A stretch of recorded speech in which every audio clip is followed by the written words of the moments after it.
All right, welcome everybody. My name is Bob Balfanz, and I'm the director of the Everyone Graduates Center at the School of Education at Johns Hopkins University. And along with my co-conveners, City Year, the COVID Collaborative, Mentor, and Voices for National Service, I want to welcome you to today's webinar on supporting students during the pandemic and beyond, the case for a core for student success.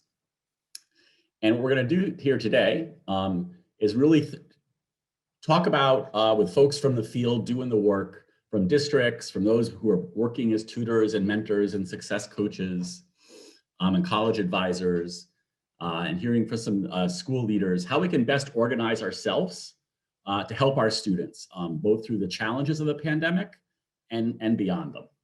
And as I said, we're going to be hearing from some district viewpoints. We're going to dig deeper into what are evidence-based student supports. We're going to hear from some implementation partners, school leaders on the power of relationships, and with a good discussion on how we can scale and scaling and training needed to do this at the level that it's required. We have a good crowd here today of very diverse people from everything from policymakers to school leaders and everything in between. And we really want this to be an active, collaborative session. So if you have a question you want to ask of the panelists or myself, please submit that in the Q&A function. And then use the chat to think amongst yourselves and to share ideas and particularly share resources. And we will gather those resources, and along with the recording and the framework and the materials, we will send them back out to you. So whatever you give as far as a resource, you'll get very much in return. And we really want that to be our active space of sharing it. So we've really got to pool all our collective wisdom to figure out how to do this as best we can. Okay. Let's dig into it.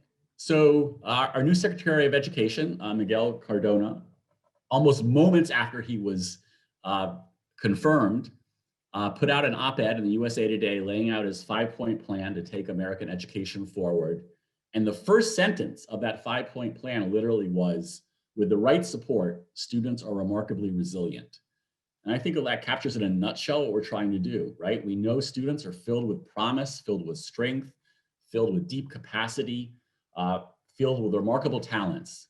And we also know that all of us at one time or another need some support for all that to be realized. And so we're really thinking, how do we give the right support to the right student at the right time, at the scale and intensity required, so all those remarkable strengths and talents can reach their full potential?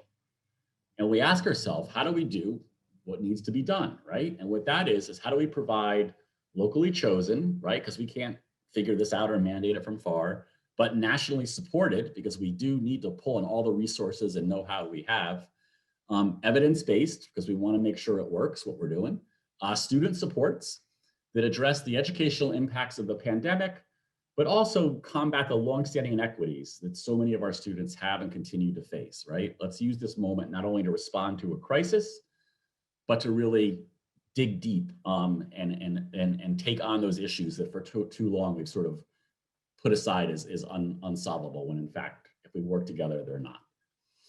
All right, next slide. So how do we do this? And what we're making the case for today is that we need to create a core for student success, right? As a mechanism, as an organizing structure to really provide the right support to the right students at the right place at the scale and intensity required. And the good news, we argue, is that we actually have the evidence-based practical know-how and resources how to do this.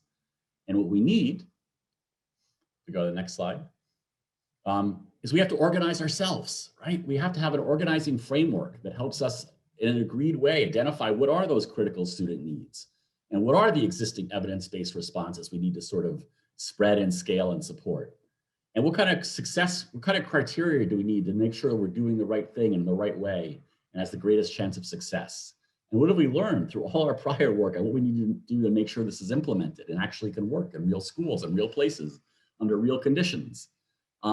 And how do we work together at the federal, state, local level, including philanthropy? What are the roles we need to play? How could we actually work in an organized, coherent way together, as opposed to being random acts of kindness, right? Where many people show up at schools saying we're here to help, but not with a great plan or a great structure behind them, and at that level risk perhaps even being more of a burden than it helped already overstretched and under-resourced schools. So let's dig into this. And the first thing we're going to do is that we've actually built a framework that tries to lay this out, working again with City Year and the COVID Collaborative and Mentor and many other folks and Voices and many other folks on this call have provided great insight into this. We are releasing, and we already shared with those on this webinar yesterday, a framework which tries to lay this out, tries to give an set of organizing principles for how we can work together to really provide these locally chosen evidence-based student supports at the scale and intensity required. So to do that, the first thing we have to do is we have to consider where and what student supports are most critically needed, right? We know some things are true, that all students were impacted by the pandemic, but each student sort of experienced it in their own way, right? Even within your own family, kids experienced it differently, right? And therefore different schools will need different student supports. And one support will not fit all. And beyond that, when we put these schools together, they're not sort of randomly distributed, which schools have what level of needs. They're often aggregated together in a subset of communities. So we know that some communities will face greater challenges than others. So the argument we make to answer your question of where to focus our efforts is that for something like a student core for student success, a sort of nationally supported but locally organized effort to increase person-powered student supports to meet student needs, to address that challenge the Secretary of Education gave us, is to really focus on the historically under-resourced districts hit hardest by the pandemic. We know in those communities there are too many schools that, having faced decades of underinvestment and disproportionate impacts of the pandemic, are not currently designed or resourced to provide the student supports at the scale and intensity the moment demands. And we tested this out. You're going to hear about this throughout the webinar today with a focus group we put together of school leaders from about 20 of the most impacted middle and high schools across the nation, from places like Gallup, New Mexico, and Appaloosa, Louisiana, and Bronx, New York. And none of them disagreed with this, that their schools were not designed to meet the level of student need they now have. So onward, next. And then that, where are these districts? How can we identify these districts hardest hit by the pandemic that are under-resourced and have sort of perhaps the highest need to have additional person power supports organized?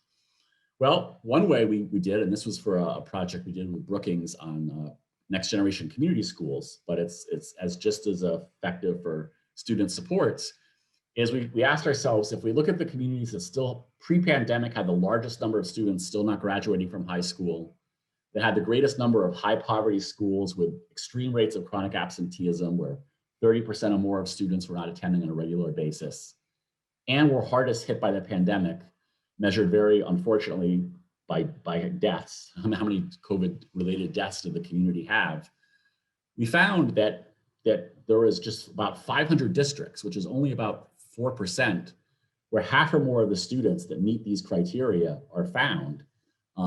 And collectively, while only 4% of districts, they educate 40% of all students, which makes a case that we can have some sort of a focused effort that still reaches a very broad swath of the most it needs communities. And they end up being urban, suburban, and rural communities sort of spread throughout the nation, which again argues for a national effort, but really locally determined. Next slide. So that's the argument for where. Folks can differ on a little bit on where that where is, but there is a clear case for, I think, focusing on the most under-resourced communities were the hardest hit by the pandemic. But what are we going to focus on, right? There are many, many student needs, and we just said they vary by place and by time and by grade and by by kid. But if we take the lens of where did the pandemic interrupt kids at critical moments of learning and development, at those key moments in their schooling where if they're not able to recover or not get extra supports, there are very long lasting effects that go beyond just the immediate challenge they faced, but it sort of compounds over time because they lost a critical moment of learning or a critical moment of development. And when we look at it that lens, 4 really broad needs emerge, right? The first is interrupted instruction, right? We've all heard about instructional loss and the fact that, not all kids were able to get online right away, or that worked for all kids to learn remotely.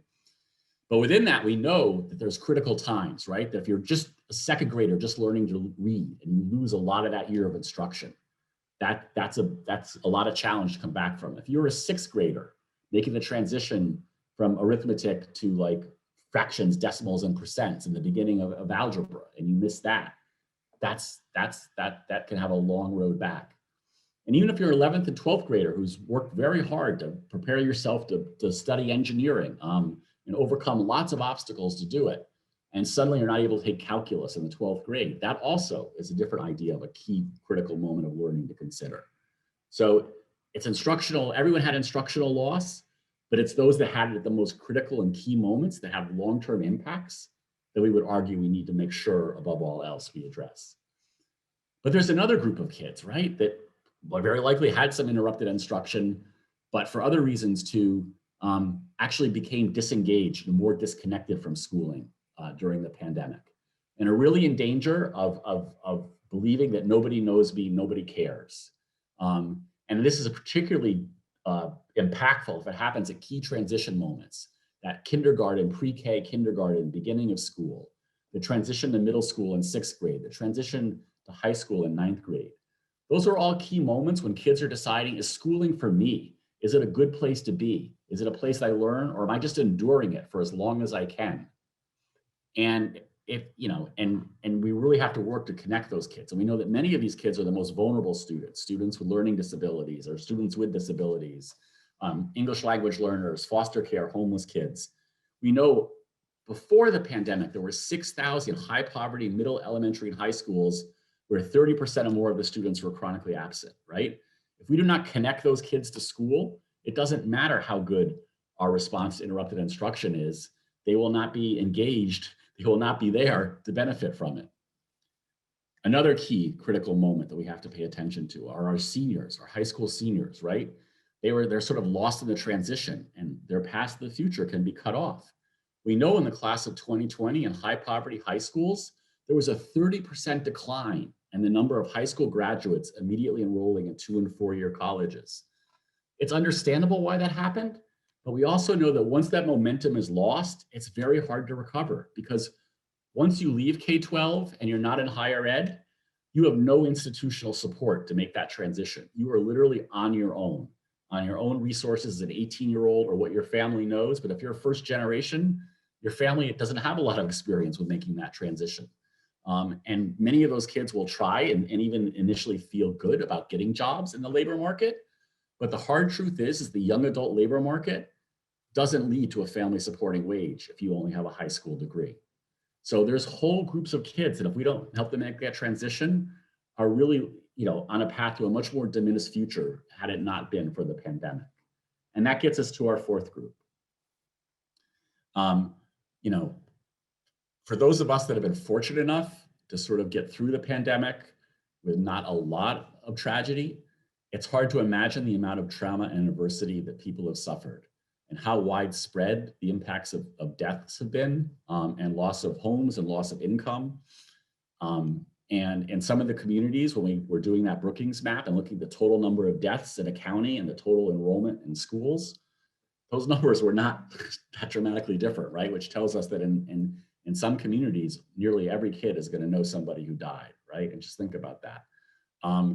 And research from epidemiologists and others show that when there is a sudden death in the family, it impacts up to 9 family members. So just these are far-reaching impacts that we need to have responses to. And when we ask what parents are saying, 70% were really worried about this idea of kids staying on track and really like being able to progress through those key stages of learning.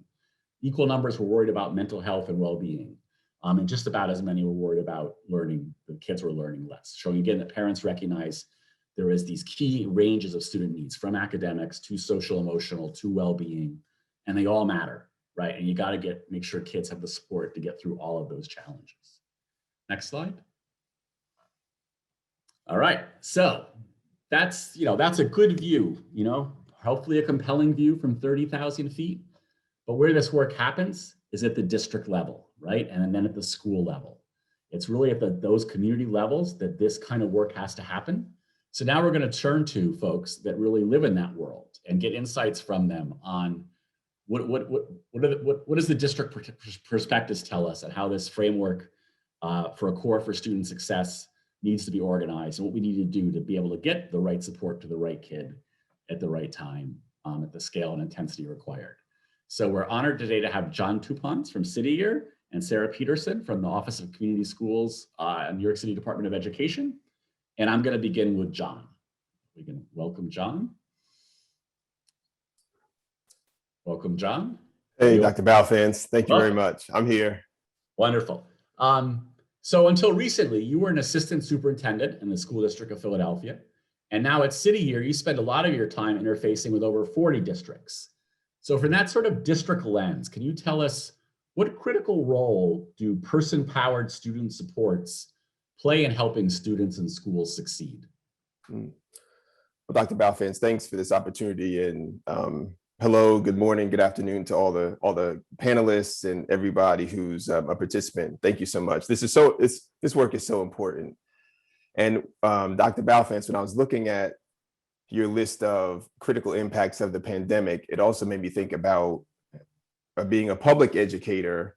All of those items that you showed were items that happened before the pandemic, or that happened as Jim, our CEO, and I always say this, he says the pandemic before the pandemic. So now we have an opportunity now where everybody sees what's happening and everybody sees what's happening across the nation. And we have a national problem with students not learning, or learning loss, or relationship loss, stress loss. Look, as adults, we're all struggling as well. So for young people and our students who are in this situation, some are in school, some are virtual, I thought with this national issue, once I had the opportunity to transition to City Year, I thought we have a national issue. I want to be part of that national solution. And I was the assistant superintendent, Dr. Balfanz, who used City Year as a premier partner in a lot of my schools. My experience with City Year began when I used to, as we all know, as district leaders, we're trying to figure out, we have people who do social and emotional work. We have people who do academic work. We may get some funding, and we're trying to hurry up and figure out how we're going to use the funding and how we're going to find the people to help with some of the interventions. Who's going to calculate the attendance? Who's going to do the home visits? So when you think about all of those components and pieces, my experience with City Year early on was we have young people who are dedicated to service, who are doing this work already, and they're doing all of it. So all of my years as an assistant superintendent in Philadelphia, I chose that people-powered workforce of City Year to be able to address some of those needs, to help with attendance issues, to do some of the things that, let's say if teachers were overloaded, to provide the interventions for students, to look at, I think another piece was to look at how do we help students, not just with helping them academically, but helping them in a holistic way. And I used to see that firsthand in my schools in North Philadelphia. And when I had the opportunity, Dr. Balfanz, to make a transition, I just thought with this national issue, with things that are happening, the pandemic before the pandemic, there's nothing really more important than to work with all of my panelists and all the folks, all the participants that we should be doing right now. This people-centered approach for students, it has to be a focus. And I'm just glad that I have the opportunity to share and to be a partner with all of you with this work, in this work. Great, thank you. How can we get this wrong, right? It's easy to say and hard to do. So as we're trying to organize ourselves to help districts and schools enhance their capacity to provide person-powered student supports, what can we do wrong? How could we, what do we have to be on the lookout for ways that we might think it works, but it might actually make it worse, not better? Mm-hmm. What can we do wrong? Dr. Balfanz, I think in my experience, Dr. Balfanz, and I can only speak for myself and some things that I've done wrong in the past. Let's say we receive funding and the funding shows up, and maybe not having the infrastructure to be, or the people or the plan, which is ready to take off. a lot of times we spend a lot of time talking, we spend a lot of time working behind the scenes, but students are still showing up every day and they need us immediately. So I think creating a plan that that supports the whole child with their academic needs, their social and emotional needs, their community needs, those all have to come together. So I guess I would say an error would be not efficiently planning, not having the people power ready to go, and thinking that you could take one, let's say, you could take one item that students need, let's say academic needs. So let's just focus on academics. What I found is it has to be a collective impact of academics, social, emotional, and community all together, surrounding and supporting children. That's, of course, I'm at City Year now, but that's what we do at City Year, right? So we focus on all of those pieces and components, because you could work and you could focus, but we know that old adage, kids have to know you care, the relationship piece, the learning loss, that has to be at the center of all of it. So I guess Dr. Balfanz, a couple errors and mistakes in the past, not having the right people, not planning effectively for when the money drops, and also making sure that we don't just address one particular component for children's needs, we address all of them collectively for the whole child to help them to accelerate. Thank you. That's very, very insightful. Thank you. Sarah Peterson from the Office of Community Schools, New York City. Welcome. Thank you.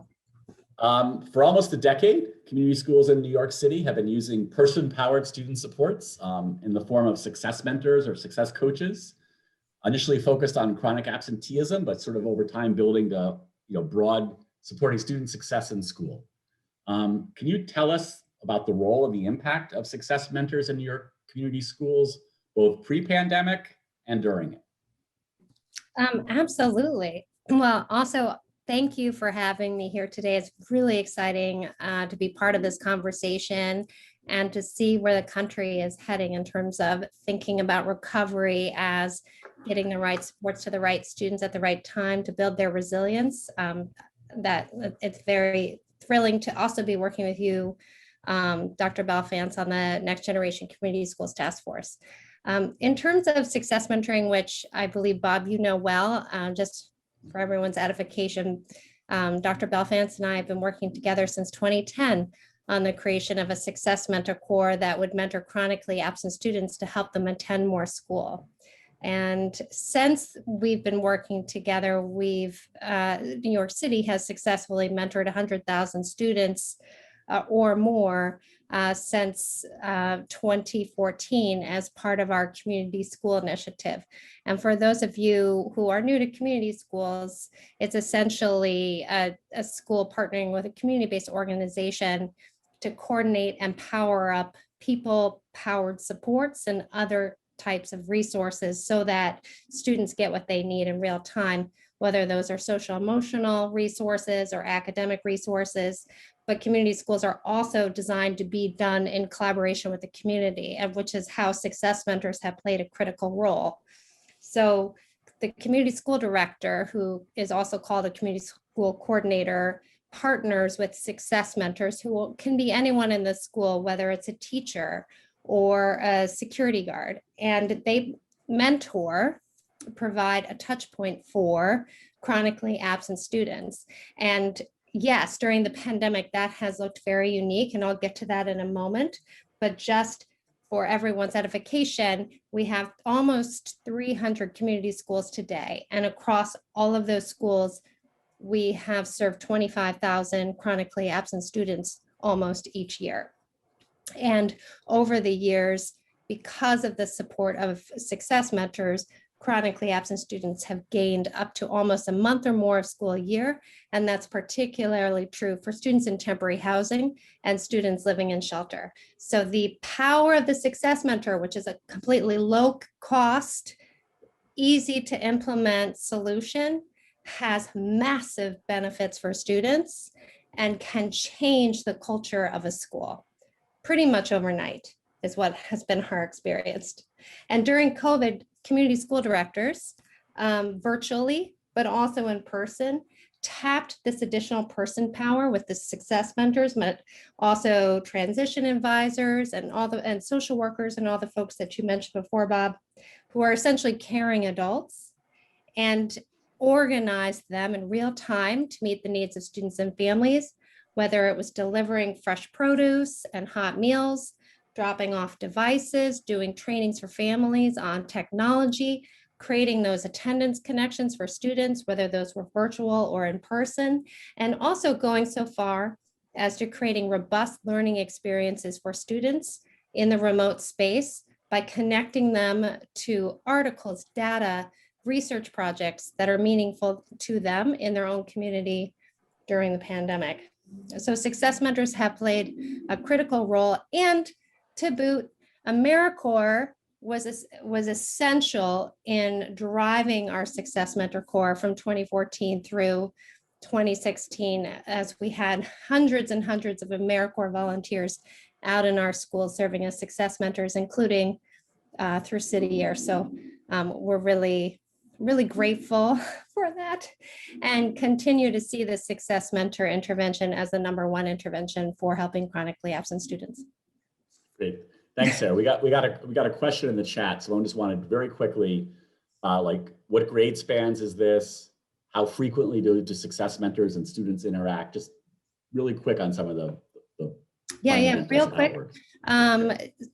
Pre-K through 12. A caring adult or a peer can be a success mentor. So you can have 12th graders to 9th graders. There's an organization called Center for Supportive Schools that operates up and down the Eastern Seaboard and supporting schools with that peer-led model.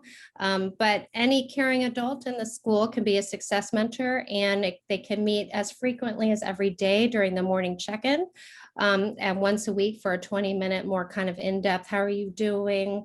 Talk to me about how things are going for you. And we have a wealth of resources and guidebooks that are easy to implement on our website at www.communityschools.nyc. Thank you, Sarah. That'll be much appreciated by the people who are listening today. Thank you to our district panel. As we pivot on to talking about some of the folks doing the work, providing student supports, I'll say as a segue that Sarah mentioned that we both worked on the Brookings Task Force for the Next Generation Community Schools. And I think in the chat, we'll share that report. And there was a couple of key recommendations from that were about student supports. One was that the need to expand AmeriCorps so we could get more folks to provide academic, social, emotional supports. And another was specifically to sort of help scale this idea that she talked about was a community school success coaching core that would really enable community schools to both have a site coordinator and that team of success coaches, mentors to provide the student supports as a way to think about bringing school design and student supports together, which is another critical way we can build those capacities we need locally to provide these supports for the long term. All right, now I'd like to turn to a next question to face. Next one. Next slide, Amanda. Bob, while she's getting to the next slide, you did have one question in the Q&A, Yes. and it was really specific to Sarah, wanting to learn more about training and outcomes. And am I right that they can receive those resources at the website, Sarah? Yes, and Sarah will be happy to reach out to them directly, and she's putting it in the chat already. So thank you, Linda. So now we know a little bit of an argument for where and a little bit of an argument for what we need to provide to our students. And really the next step we argue in the framework is matching those needs with what we have available, the supply of evidence-based supports that we know actually make a difference. And this is really good news here. And that's what I was talking to in the beginning. We actually have the resources and the know-how and the sort of evidence to know how we can meet some of those needs we identified as far as interrupted learning and disengagement and lost in the transition and the grief and loss from COVID. So for interrupted learning, there's really solid evidence behind sort of academic tutors and high dose tutoring. And we're going to hear an example in a minute, and there are a growing number of organizations that are scaling themselves or building themselves, and districts themselves learning how to do really skillful and highly impactful tutoring. So Academic tutors are a key part of our solution, our student support solution. We also need, as we heard from John and from Sarah, this idea of a student success coach, someone who could really be embedded in the lives of students, often a near peer, but as we heard, it can be a range of folks too, that can really provide that integrated academic, social, emotional well-being supports and do it in real time, right? Because we know the truth is that many of our kids, their needs change daily, weekly, monthly as their lives change. And if you're only doing, monthly or quarterly checkpoints, you're always sort of, responding from behind and after the fact. But as we see with City Year and other folks, if you embed teams in schools and each of them follow a group of kids throughout the day, as you'll hear more about, that's the level of intensity support we need in our most under-resourced schools, where there's often could be 100 or more kids in need of these supports, to really provide that constant ongoing and really fundamentally based on a core relationship and a core connection that the kid knows you're there and you care about them and you can help them, and really being able to sort of help get them through the school day in a successful way. Clearly, we need post-secondary transition coaches, and it's just really great that as we're going to hear from a group today, but there are many, many groups growing and building this ability to really provide those key transition supports from high school to college and career. Everything from making sure the applications get done and the financial aid for it get done, but even more importantly, the kids can make informed choices, and they're exposed to the range of possibilities. Their world is sort of open to them, to the range of things they could do and different ways to do it.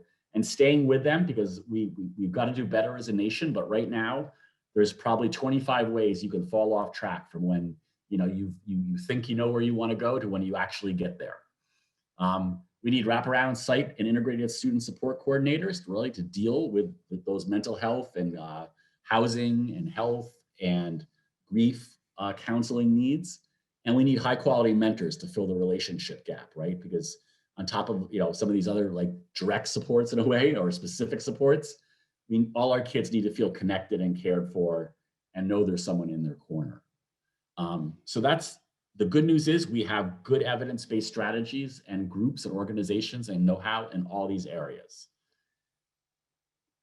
The next key point that goes with that, as we sort of work together to release local energy and state energy and have everyone participate and do their all that wants to get in this, is a few set of key criteria for success, right? That like are not prescriptive. That doesn't say you have to do everything the same way, but gives us sort of guardrails that to know that those that are providing student supports, and as we organize them locally and at a state level, to make sure these things are there is critical, right? That we're taking a holistic evidence-based approach grounded in the science of learning and development, that we're meeting kids with different developmental stages. We have different supports and responses. It's not one size fits all.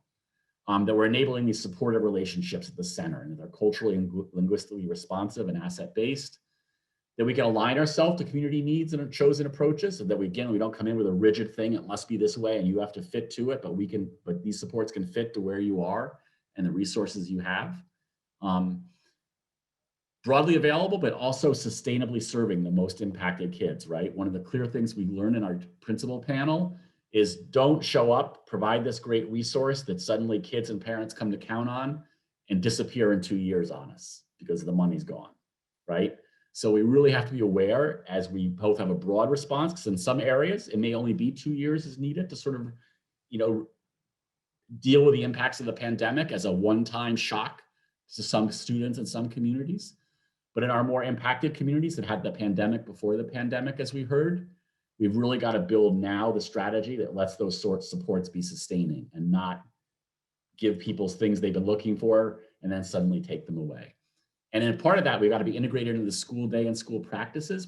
These can't be off in the corner on their own, doing their own thing, not connected to what's happening in the school. We also have to get them out of school time and in the summer. And we have to do this in a way that doesn't increase burdens on schools or require substantial managerial effort in already overstretched, under-resourced schools. You can see this happening if we don't organize ourselves, right? Well-intentioned efforts. Suddenly a group of 10 people show up on a principal's door. We're the XYZ core, here to help. Tell us where to go. And as well-meaning as that is, it's not very useful for a principal, right? Who doesn't know what you can do, doesn't know how you know that their kids, or if you can get to know his kids or her kids.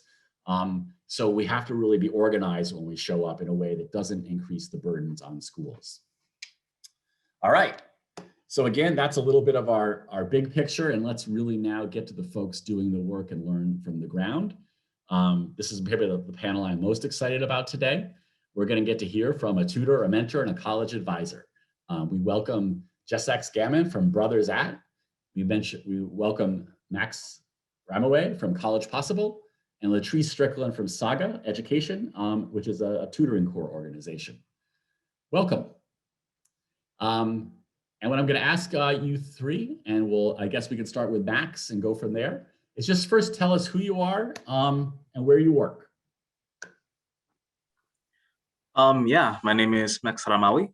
I am a college coach with College Possible Washington specifically, and I work with students in two-year institutions, so community colleges and technical colleges. Thank you. Latrice.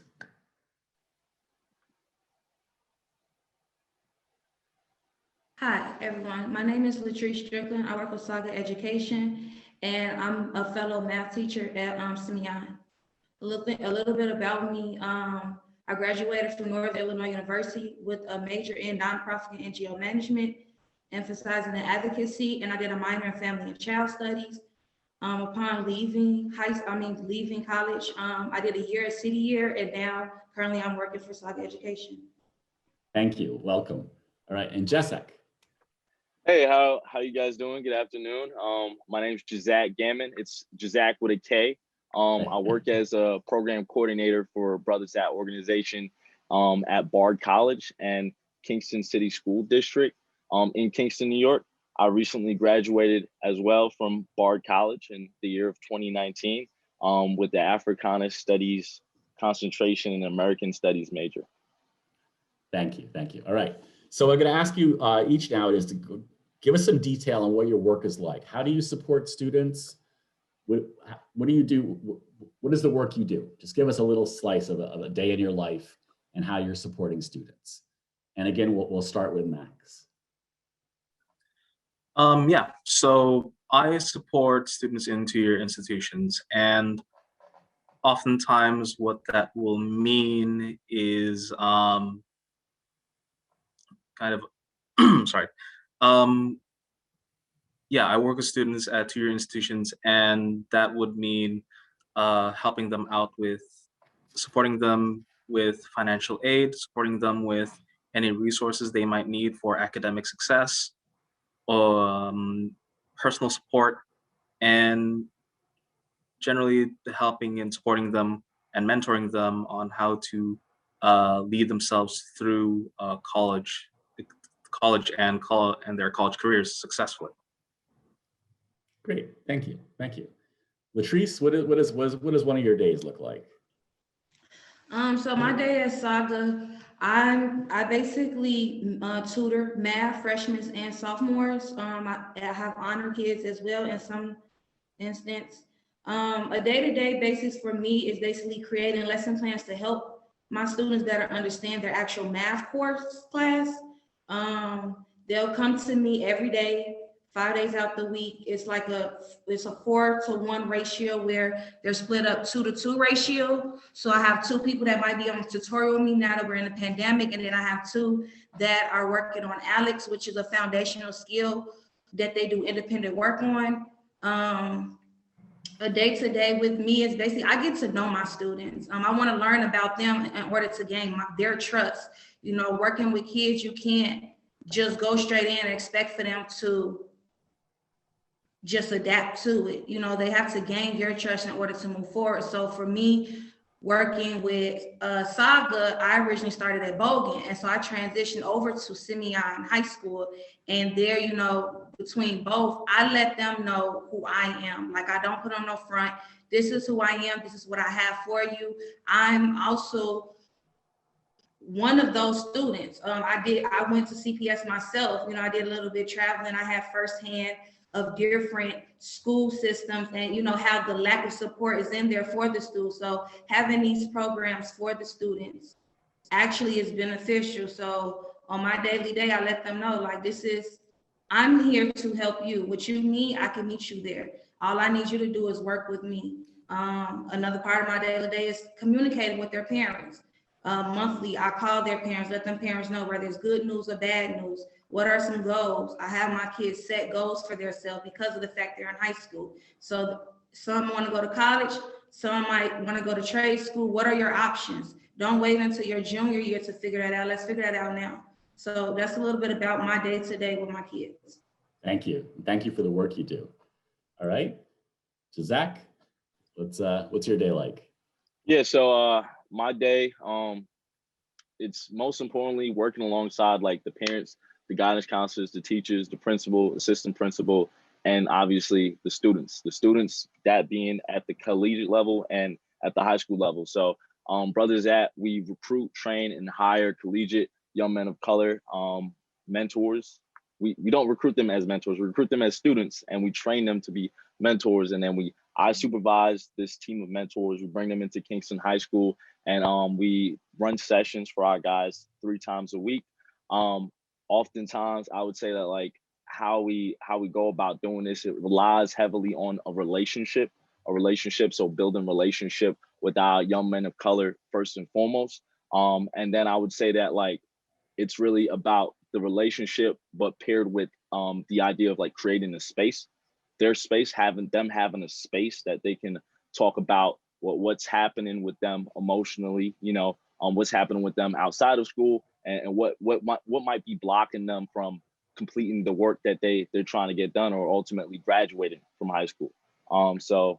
Yeah, that's what I say. My day to day is trying to create this space, and that looks like group mentoring sessions, but also one-on-one sessions, as I'm also in the school during the day, about 3 days a week, and then 2 days a week I'm with Brothers At staff, sort of creating programming for our young guys.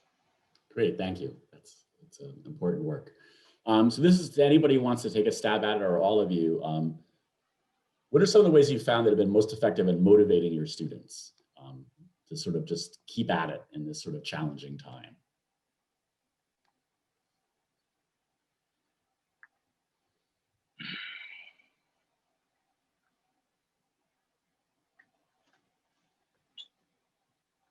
I can go.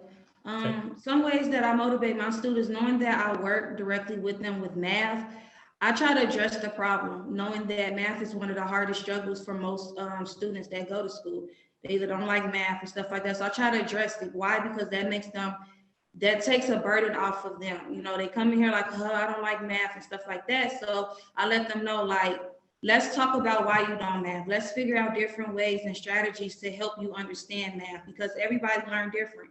And sometimes because they are taught things in one way, they don't know how to teach themselves another way to get the understanding of it. So something that I do is I try to encourage my students to work with each other, work with one another. So one of the things is our ratio is 60-40, where we want the students to do 60% of the work and lean on us 40% to be able to help them doing tutoring. So for one of my honors class, for example, I might have 2 people in tutorial, and if I see one student struggling more than the other one, I will use that peer to help that peer to understand in a better way, so that 1, they're building their confidence, 2, they're helping each other, and they're learning the skills that they need as far as teamwork, not only inside the school, but outside of the school.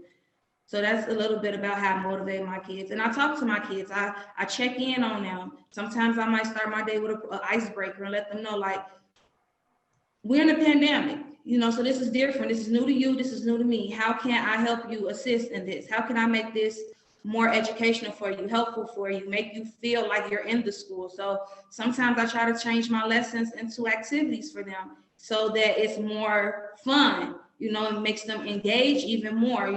One day I might give them the guidance of the breakdown of the lesson, and then the next day I might change it into an activity, and I get their feedback. That's another thing. I collect my kids' feedback, and I ask them, what did you like about this lesson?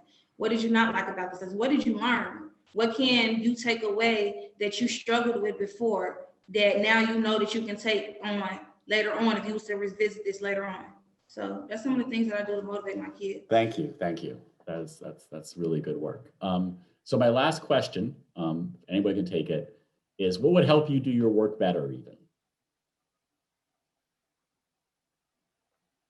I think for Brother Zat, I think that if we had our own facility, it would definitely allow for like the ultimate like flexibility to run any kind of programming that we see fit to help our guys. I think the other thing that would be like of great support for our students would be if there wasn't COVID-19, right? Like if that wasn't happening, we'd have way more FaceTime with our guys, be able to support our guys and have that interaction that's super important to continuing to build on our relationship and our experience with our guys. I would, if it's okay, I would also like to answer the previous question. Sure. Yep, yeah, just really quickly on the idea of like motivating students, I think it's super important that they know that you're their number one supporter.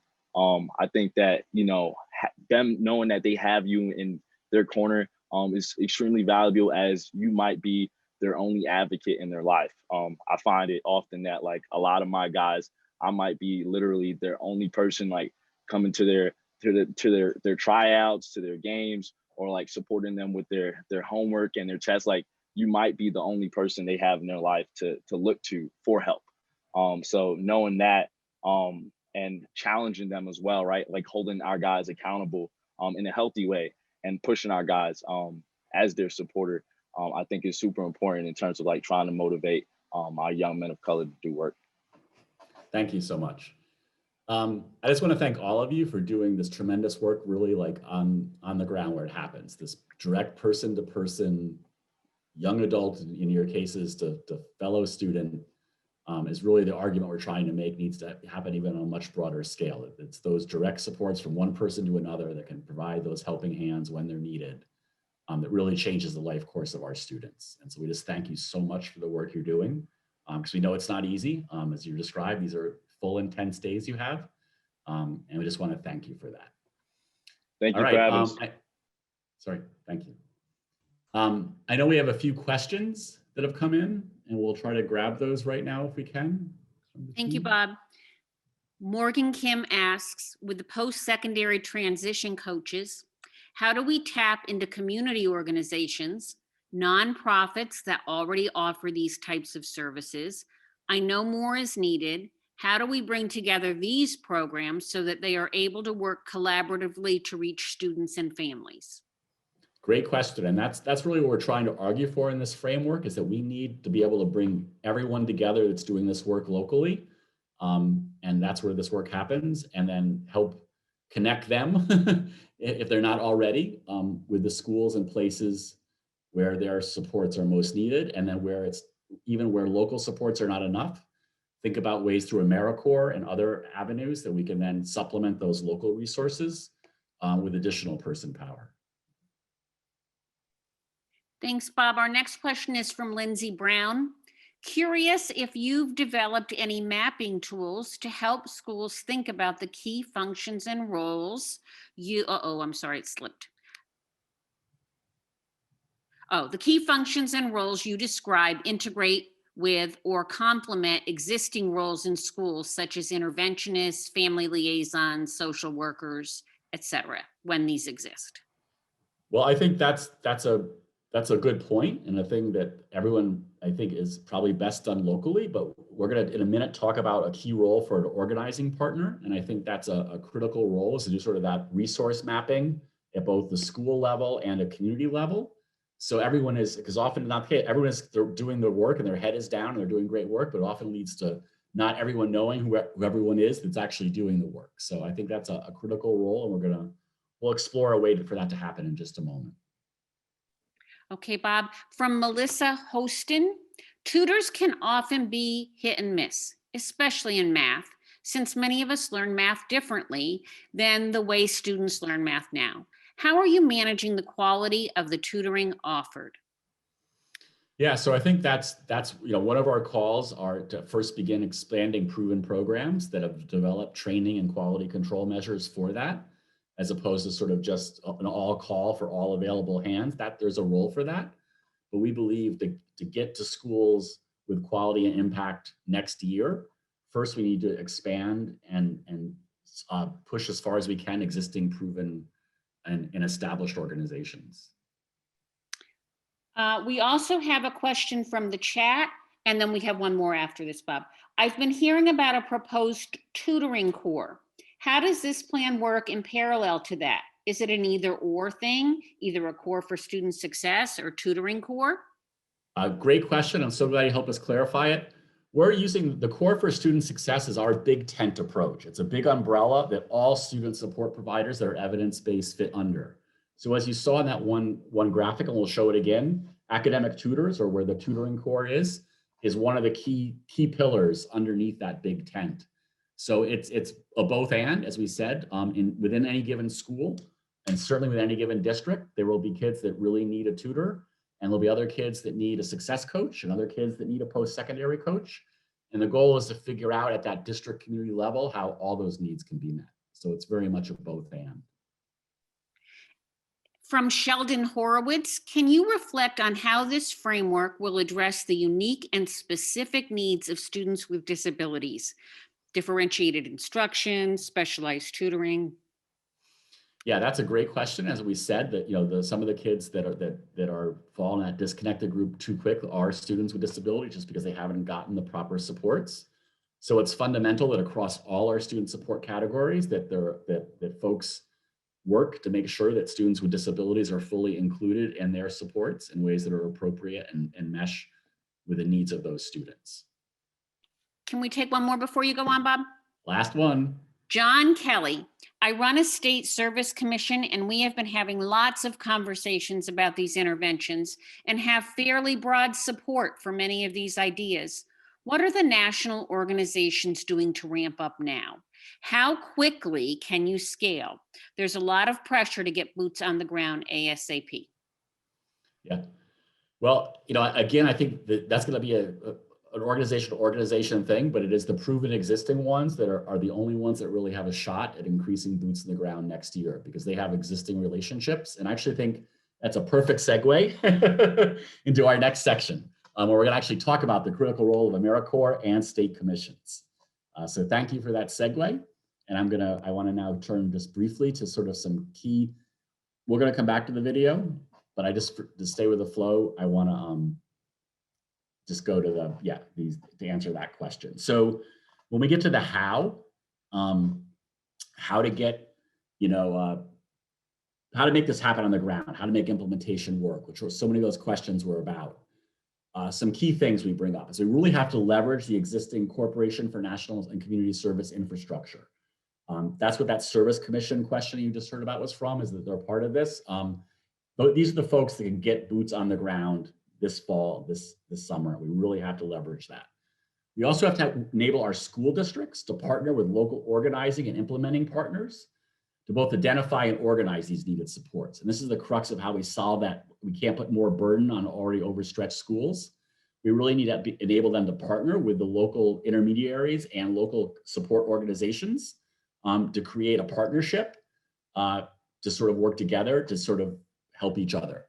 We're going to need some interagency partnerships between the Corporation for National Service, the Department of Ed, and other departments to make sure we get good guidance on all this rescue money that's headed to school districts, and including additional funding for AmeriCorps.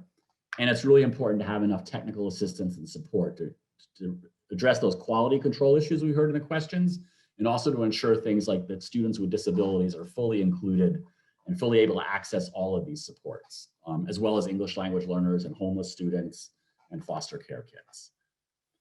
Next slide. Just quickly, 2 points to go deeper on. So the critical role of AmeriCorps and state commissions.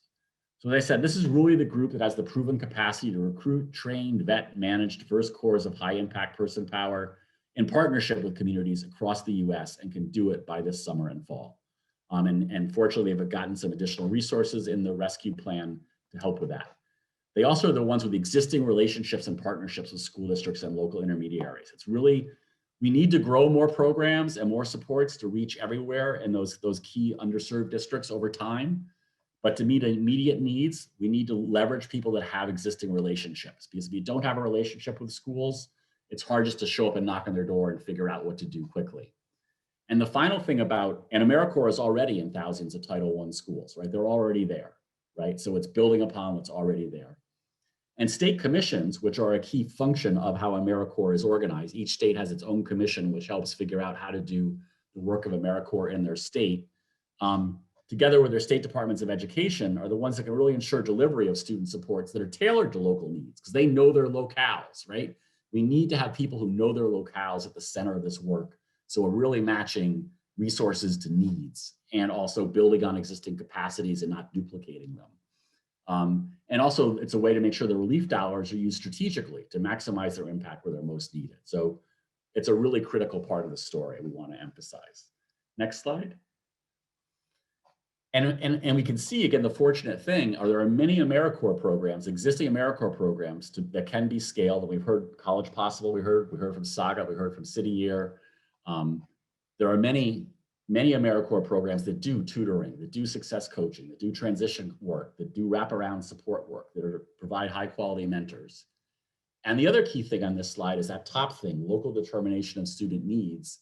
And this is where we really we need to organize it. So it's, a district, it's schools, and their different needs are identified for different schools, tied into that community-based organizing partner that can help establish where do we need tutors, where do we need mentors, where do we need transition coaches, where do we need wraparound supports, where do we already have that and we can just augment it, where do we need to sort of build it from scratch, and then which evidence-based people-powered supports do we have to pull in.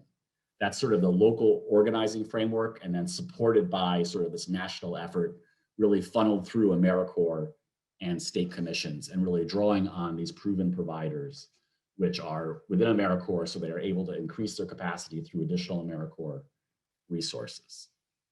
And the last thing in this section is that who are these local organizing partners? There's much more possibility than people often think of who can play this role. And when you start looking at most of those communities we show, those most impacted 500 districts, most of them have at least one of these type of local organizations in their community. So there's actually more infrastructure in these high impacted communities than we often think. We combine existing potential organizing partners and existing AmeriCorps programs. In the majority of those most impacted districts, we find at least one of each. And that is really why I argue we actually have a lot of the pieces. They're there. We just have to organize them together and work together to make this happen. All right.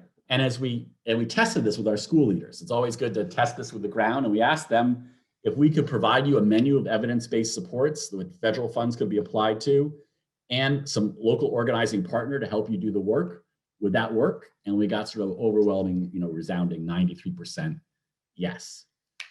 All right. The last leg of our story and the most important. And I want to actually, Amanda, cue you in to go back to City Year video, just as it fits here, that no matter if we're doing tutoring or if we're doing success coaching or if we're doing college advising or wraparound supports or mentoring, fundamental to all of that is relationships, right? These deep, strong relationships with students that enable us to know them as a person, for them to be trusted and feel that you're in their corner, and that you can modulate, as we heard from our tutor and mentors, right?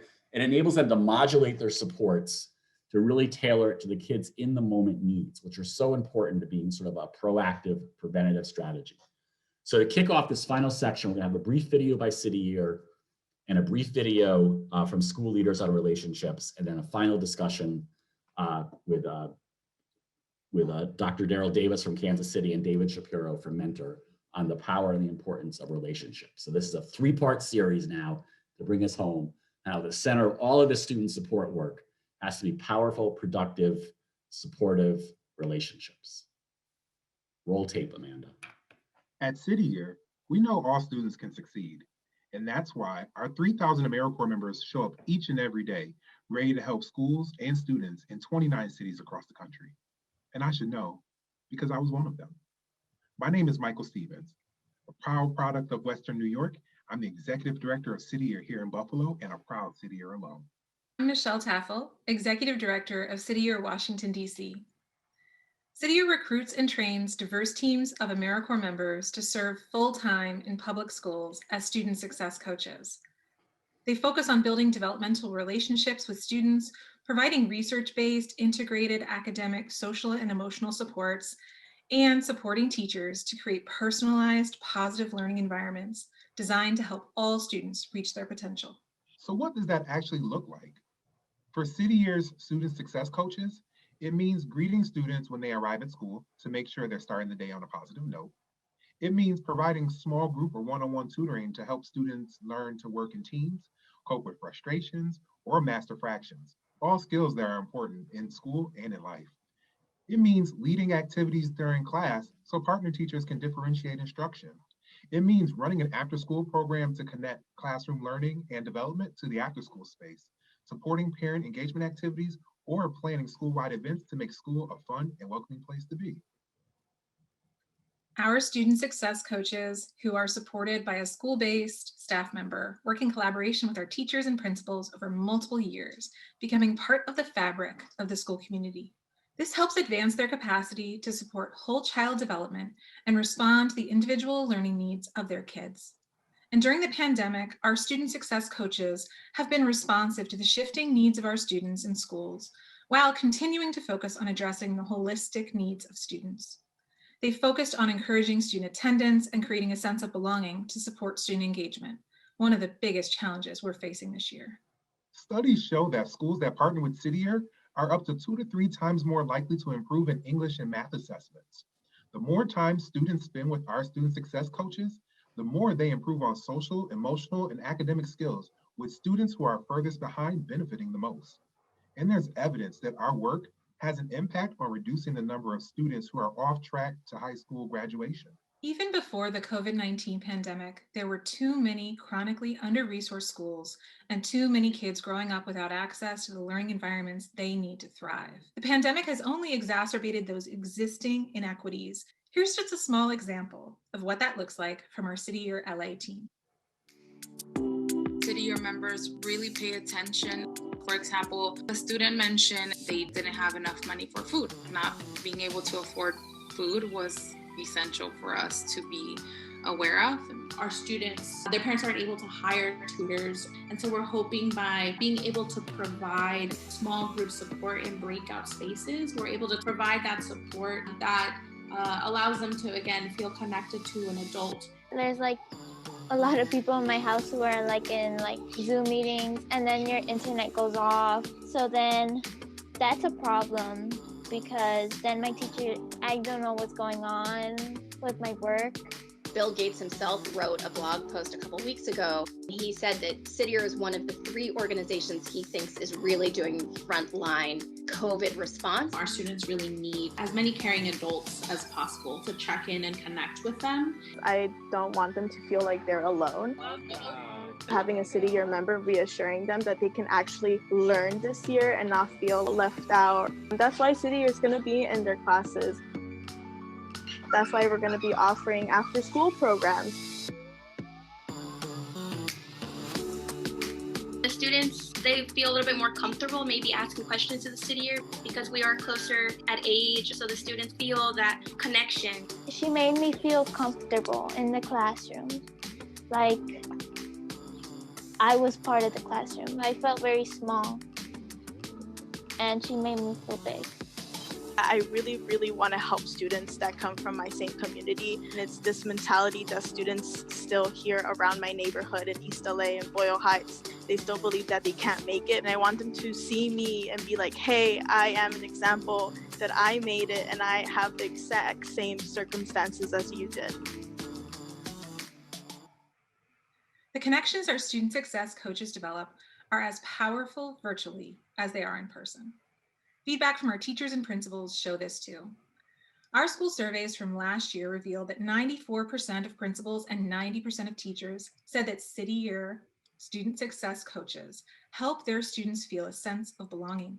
As we all work together to meet this moment, we're planning to deepen our impact in the 29 cities we're currently serving in, while at the same time thinking about how we can leverage our local and national infrastructure, networks, and expertise to support other organizations to replicate the student success coach model we've been developing for the past 15 years.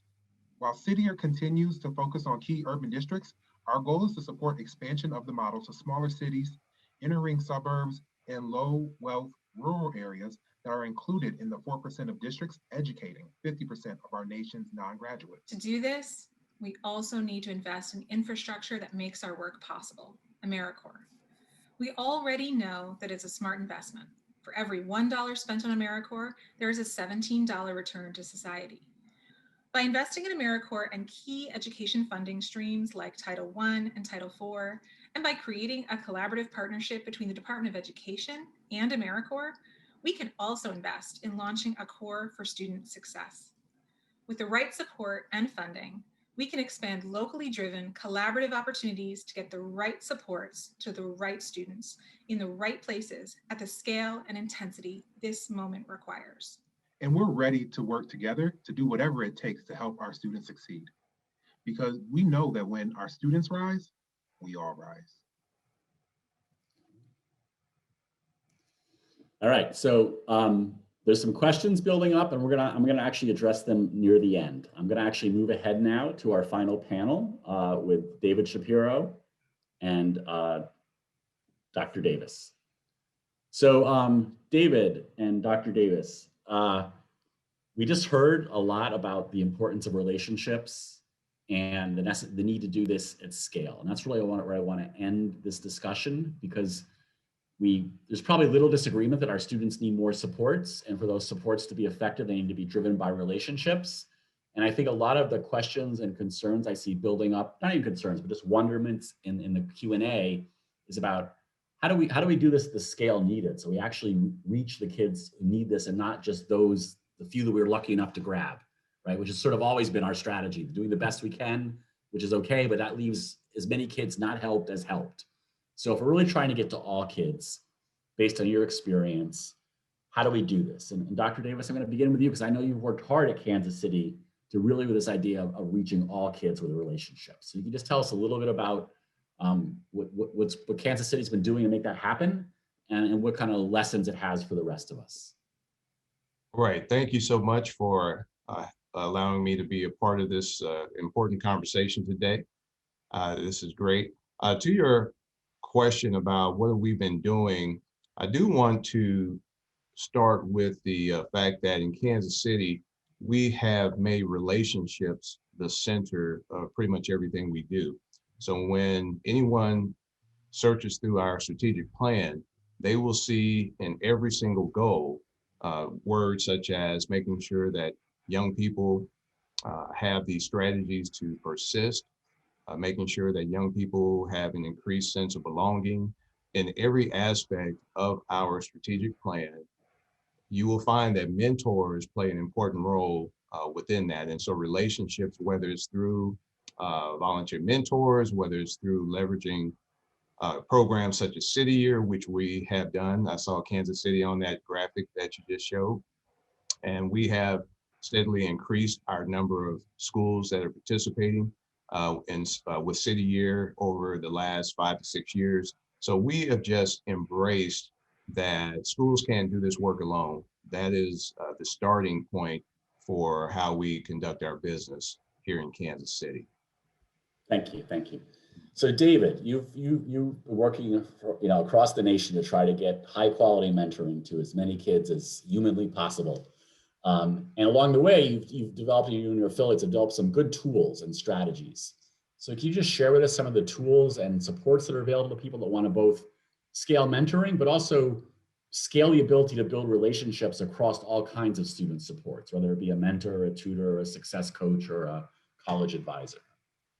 Yeah, thanks so much, Bob. It's great to be with so many great partners and so many leaders and partners in the movement. What we've tried to do, I mean, Mentor's kind of basic premise is just to answer one question. And luckily, we have people like Dr. Davis who have asked it before, which is, if we want to map from the students, right? We all enter this from an adult and organizational perspective often, and policy perspective. But if we want to map from the students, how would we deliver on the promise of relationship?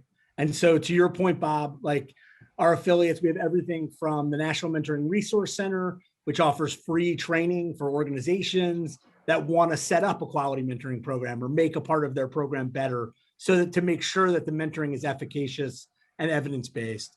We have models like Success Mentors. You heard Sarah talk about that you guys were so successful in New York that in places like Kansas City and Fresno and other places, districts wanted to adopt success mentors, but needed to know how to do it right.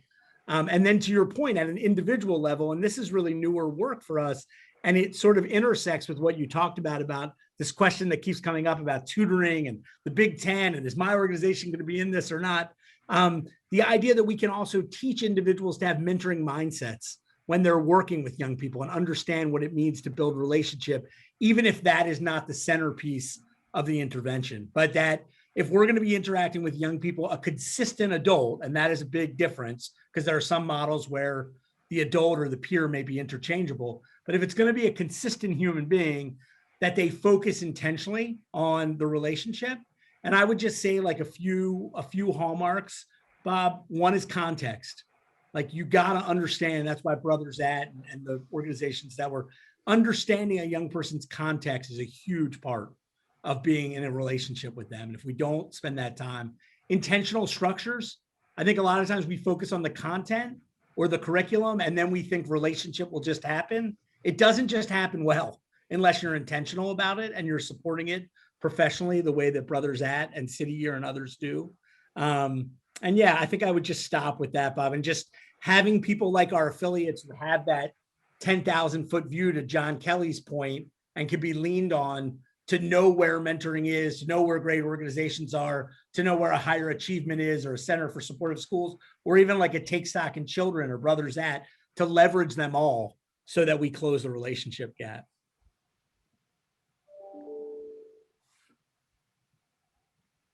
Yep, thank you. Thank you so much. Dr. Davis, what is the best place for a district to get started when thinking about doing sort of student supports and relationships at scale? And how can this fit in with current efforts to sort of promote equity and also reconnect with students after COVID? Yes, great question. And I really think that before we look at what are those external resources that districts can leverage, I think it's really important that districts search internally, starting with their leadership, to just make sure that they are committed to this effort. I will say in Kansas City Public Schools, when we look at our leadership, we have several school board members that serve as mentors. Our superintendent serves as a mentor. His wife is a mentor. I mentor.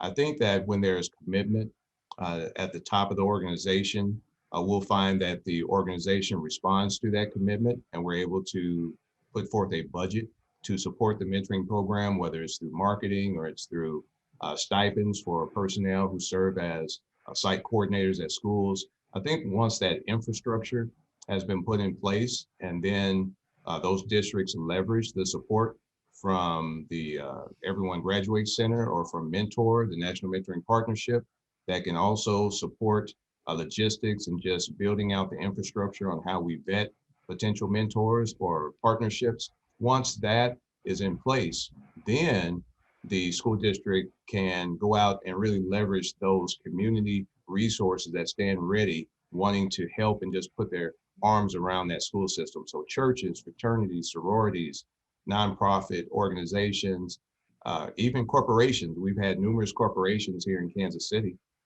who have reached out to us, and they have made it a part of their corporate mission to be a value add and to give back to the community. And so we have dozens of mentors from a number of local organizations, including for-profit companies. And so once that is really started, after a while, those mentors begin to share and bring in another one, each one reach one. And so we've had a number of mentors who have come to us because they have a friend or relative who has served as a mentor.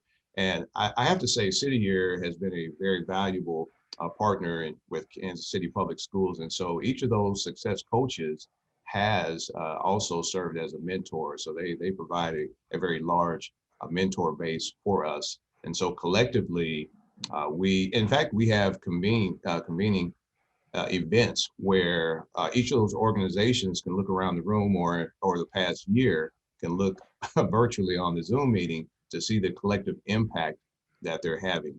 And we're able to provide data back to organizations so that they know that they're making a difference. So we share the baseline data for our school system, and our data shows that students with supports from community mentors as well as City Year are well outperforming those as a whole, those students who do not have access to those very needed supports. I know you mentioned equity as well. And so with equity, we see this as an equity initiative. Many times in Kansas City, we oftentimes talk about the unequal distribution of resources. And so we've looked at the schools that have the greatest need, and we've provided more supports in those schools that need them. That's where City Year started out and was housed in those programs with the greatest needs, and we're now expanding from there. But when we talk about equity as it relates to not all students have equitable access to caring adults, we also are looking at which groups of students could benefit most from having mentors. We don't really look at it from a deficit model. We believe that every student can benefit from having a caring adult in their lives. And so it is our hope that every student can have a mentor, but we do have around 700 students on the waiting list here in Kansas City. Now, even though we have many mentors and many partner organizations, we still have a shortage of adults. And so when we look at, well, who could benefit most, we have looked at some of those indicators such as chronic absenteeism for our success mentors. We have looked at students who just have not had, say, exposure to post-secondary options, and we pair our career mentors with them. We've had numerous students who have benefited from their mentors, even at elementary. You could have an elementary mentor who pairs their mentee with an attorney for the day because that student indicated they would like to go into law. There's, so there's many stories I could share, but the community really has helped wrap its arms around Kansas City Public Schools. Yeah. So thank you so much, man. I think a key takeaway from this, right, is a little bit of organization, and then you build and you build and you build and you build. And I just want to leave people with this session knowing that if you go to Mentor's website, there is a wealth of resources that David only began to talk about that can really help you, as I said, both build mentor programs, but as importantly, add a relationship development component to your tutoring, to your coaching, to your post-secondary efforts, to your wraparound services, because as we're going to close with and go to now to close with our educators, when we went out and we talked to our school leaders in the most impacted schools and asked them, what do you need? Their number one answer was, we need the supports and resources to make sure that we can have strong relationships with all our students. And so I'm going to queue up that video now, Amanda, if you can, as our close. There'll be a final statement at the end, and we'll answer a couple questions for those that want to stay. But I want to close and give the last word to our people most in the schools every day, fighting the good fight to make sure our students get everything possibly they need to succeed, even in very trying and difficult circumstances.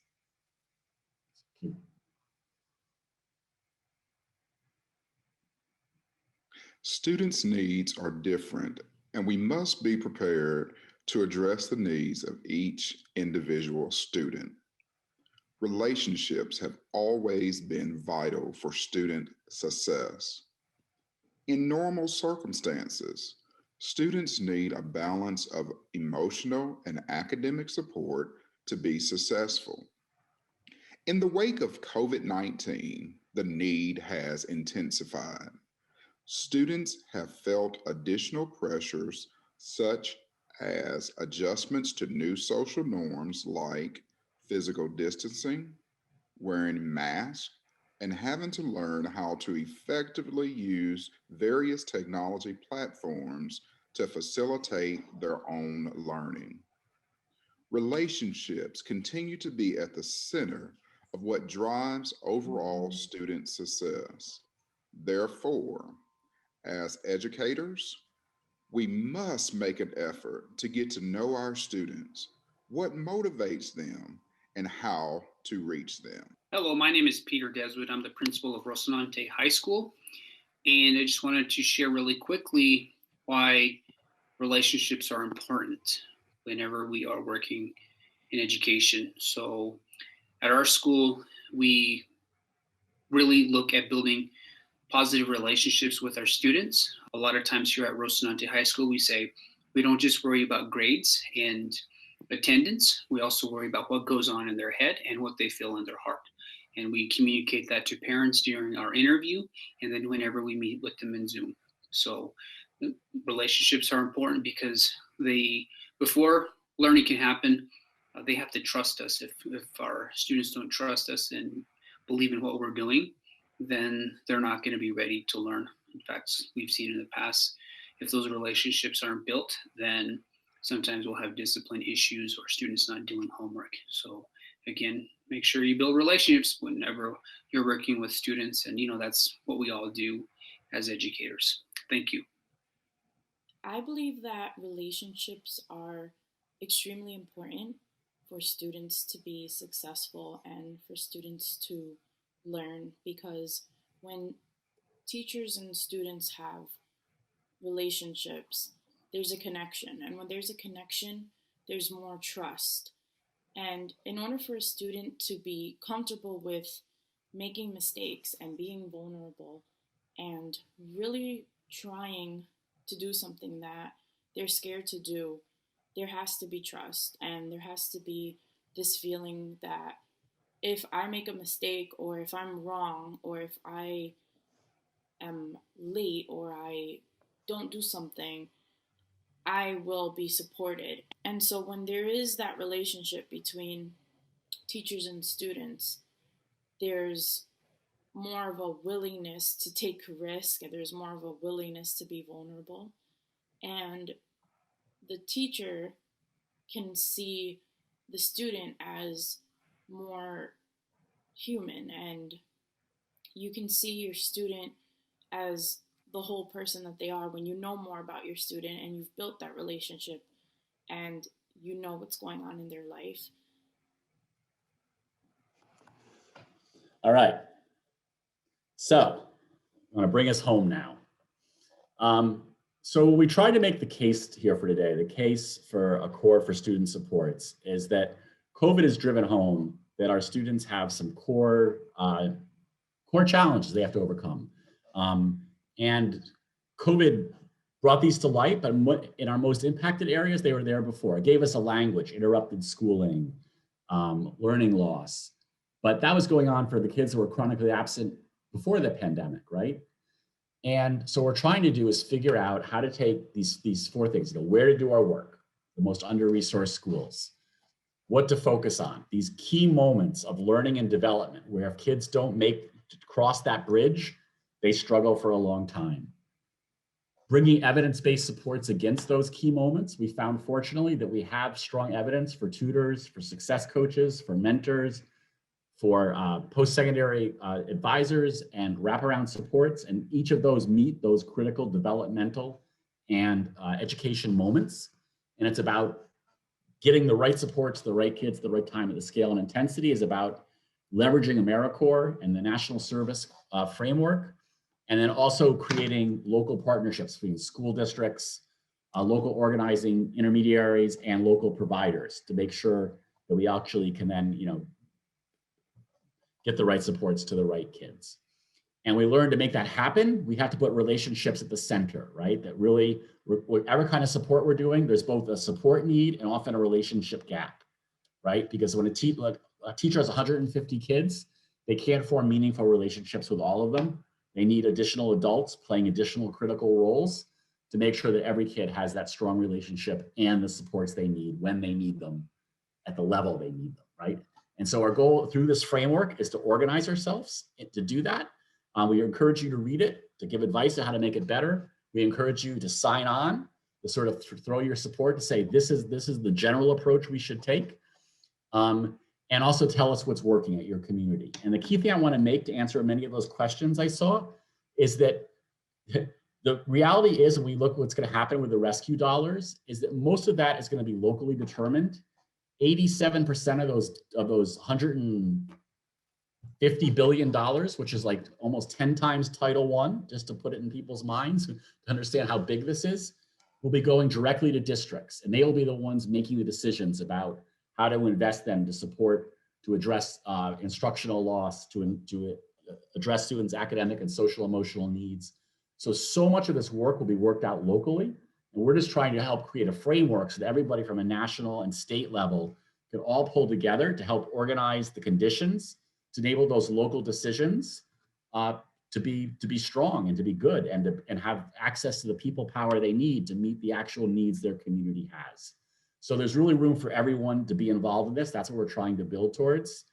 And the one key thing I did see in the Q&A that I agree with is the need to have sort of a convening of state level leaders and organizations, because in each state, that's my point about the power of the state commissions within AmeriCorps, is they know their locales and they know there are many powerful state and local programs that do good work that aren't really recognized, that are known on a national scale. And why should they be? Why do they need to be?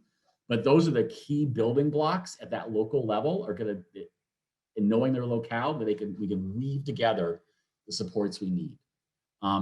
And the reason to do this, I think, is I have some, classic, inspirational language. But the image that stuck me was that image of that young girl in the City Year video who said simply, "I feel small and she makes me feel big." And really, that's our goal, is how to make sure when students have that moment of need, that we have the supports there for them, so they can realize all their potential and all the strengths they have. And just that moment of need and that key moment of development and learning won't set them back, because there wasn't somebody there to make them feel big when life events made them feel small. So if we don't take action, we face this prospect of failing a generation of students, right? But if we do, if we act decisively, urgently, collaboratively, in partnership with local communities and students, we can really accelerate this idea of engagement, relationships, support, learning, and development, both immediately and, as I said, so importantly, as we do this work, we can't see it as a short-term response. We have to see the short-term response as enabling a wider call to action that might happen otherwise, enabling an infusion of resources that might not happen otherwise. But we really have to use both those strategically to lay the groundwork for sustained supports in the historically under-resourced communities for the long term. I thank everybody who participated today, all our panelists that are doing the real hard work every day, everybody who participated in chat or just share their learnings. Please work with us, sign up, support the framework, share your ideas, and let's build this effort to work together to reach all our kids. Thank you.